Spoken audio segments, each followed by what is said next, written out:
มีสิ่งหนึ่งที่คนรวยเฮ็ดแต่คนส่วนหลายบ่เคยเฮ็ดเลยและเหตุผลนี่แหละคือเห็นความแตกต่างระหว่างคนรวยและคนทั่วไปครูมุกดาสังเกตเห็นหนึ่งอย่างว่าคนทั่วไปเฮ็ดเวียกหนักบางคนเฮ็ดเวียกมื้อละ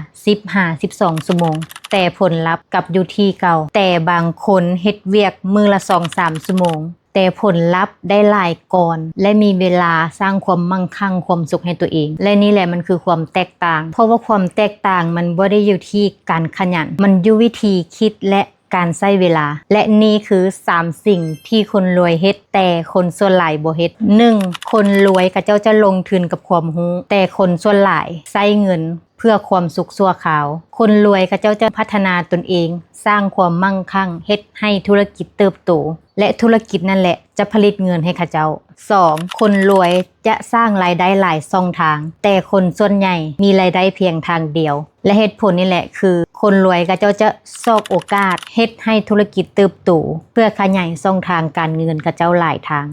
3. คนรวยเขาเจ้าจะคิดระยะยาวแต่คนทั่วไปจะคิดแต่มือเดียวเพราะว่าคนรวยเขาเจ้าจะคิดถึงวิธีสร้างธุรกิจระยะยาวว่าอีก5ปีธุรกิจเขาเจ้าจะเติบโตไปในทางใดกำไรหลายบ่เขาเจ้าจะคิดองค์ประกอบทุกอย่างไว้ล่วงหน้าครูมุกดาเชื่อว่าความสำเร็จนะมันบ่ได้ขึ้นอยู่กับโชคชะตาหรือดวงแต่มันขึ้นอยู่กับวิธีคิดบวกการลงมือเฮ็ดทุกๆมื้อและทุกคนสามารถเรียนรู้วิธีนี้ได้ถ้าเจ้าอยากเข้าใจความคิดของคนสำเร็จและสร้างความมั่งคั่งครูมุกดามีคอร์ส7วิธีปลุกสมองของเศรษฐีในตัวเจ้าถ้าใครสนใจพิมพ์ใต้คอมเมนต์จงชื่อไว้อย่างหนึ่งว่าชีวิตเจ้าจะบ่เปลี่ยนถ้าเจ้ายังคิดแบบคนส่วนใหญ่แต่ถ้ามื้อใดเจ้าคิดแตกต่างอนาคตของเจ้าก็จะแตกต่างเช่นกัน